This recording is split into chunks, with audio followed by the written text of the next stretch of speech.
Bismillahirrahmanirrahim.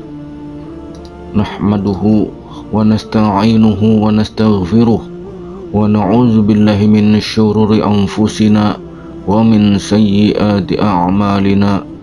May yahdihillahu fala mudhillalah wa may yudlilhu fala hadiyalah.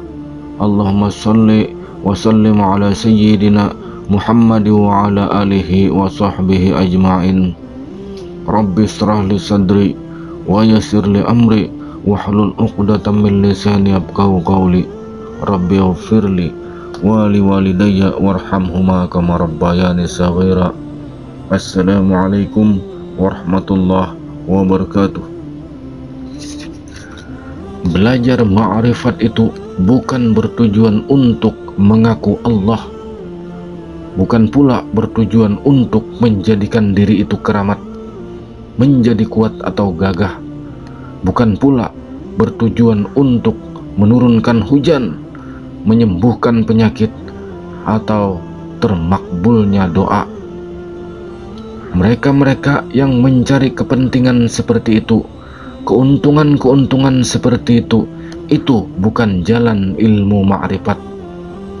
Ilmu ma'rifat itu adalah ilmu yang tidak mencari keuntungan. Ilmu ma'rifat yang ketika berdoa dapat menyembuhkan penyakit, dapat menurunkan hujan, dapat menjadi kebal sehingga terangkat tubuh ke langit, dan ilmu ma'rifat yang dapat tahu hajat orang sebelum diberitahu itu adalah tahap ma'rifat yang paling rendah, masih dalam perjalanan ma'rifat. Ma'rifat yang mencari keuntungan itu adalah ma'rifat pada tahap yang paling rendah, paling bawah, dan paling jahil, karena masih dalam perjalanan, bukan puncak ma'rifat. Ilmu ma'rifat itu bukan bertujuan untuk mengaku Allah.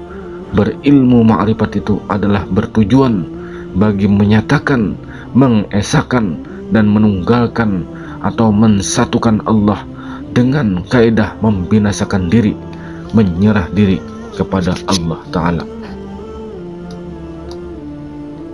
Berilmu ma'rifat itu adalah bertujuan untuk menghindari diri dari syirik, menduakan Allah.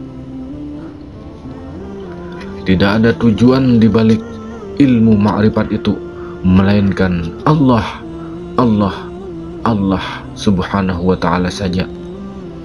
Ilmu ma'rifat itu bukan bertujuan untuk mengaku Allah. Sekali lagi, bagaimana mungkin mengaku aku Allah sedangkan diri yang mengaku itu pun tidak ada, binasa. Setelah binasanya segala diri, dan setelah segala diri sudah hancur binasa, dari manakah lagi yang ada?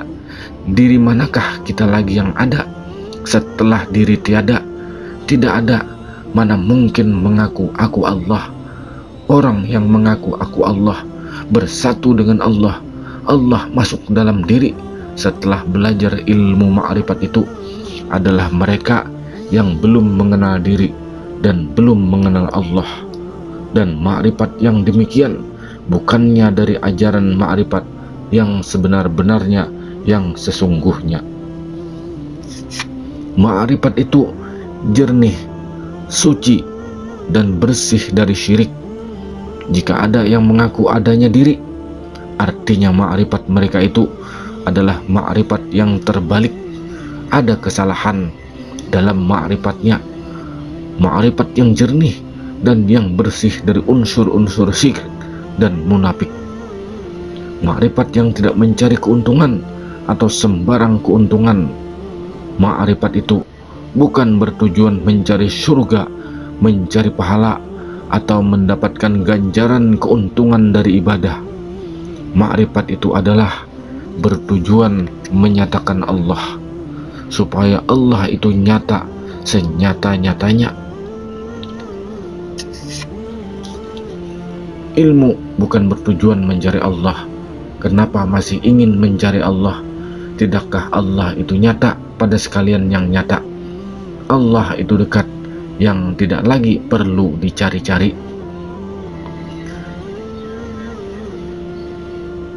Sekiranya masih mencari-cari Allah, artinya kita masih belum mengenal Allah, masih jauh pada diri kita.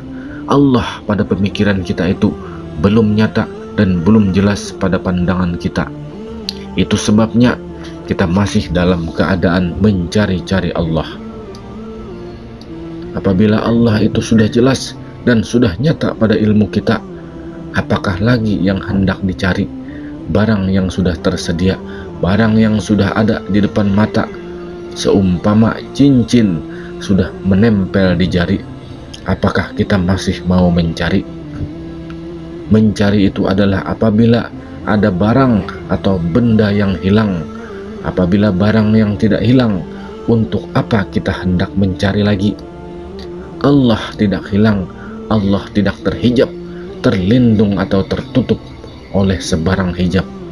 Allah itu terang, jelas dan nyata, lebih terang, lebih jelas, lebih nyata dari matahari, lebih nyata dari cahaya matahari. Kenapa perlu dicari? Kenapa perlu dicari dan kenapa perlu dicari? Tanyalah pada diri kita sendiri. Apabila diri sudah mengenal diri, binasalah diri, dan dengan sendirinya dia kembali dan terserah kepada Allah. Diri kita di ketika itu dan seketika itu selama-lamanya akan hancur dan lebur. Bila mana diri itu sudah hancur dan lebur, maka yang ada itu siapa? Yang ada itulah Allah. Allah yang menilik dirinya sendiri. Barulah boleh dikatakan mereka yang bermakrifat dengan yang sebenar-benarnya kepada Allah Ta'ala, dengan sebenar-benarnya mengenal, maka jadilah diri itu tidak ada, binasa. Setelah diri tidak ada, maka yang menyembah itu adalah juga yang disembah, dan yang disembah itu adalah juga yang menyembah. Dari Allah kepada Allah, dari Allah karena Allah, dari Allah dengan Allah, dan Allah. Allah itulah Allah. Mudah-mudahan ini bisa dipahami, bisa bermanfaat buat kita di dunia dan akhirat. Mudah-mudahan dapat mencerahkan kita, untuk kita dan keluarga kita mendapatkan ridha dari Allah Subhanahu wa Ta'ala, mendapat rahmat dari Allah Subhanahu wa Ta'ala. Amin ya rabbal alamin. Assalamualaikum warahmatullahi wabarakatuh.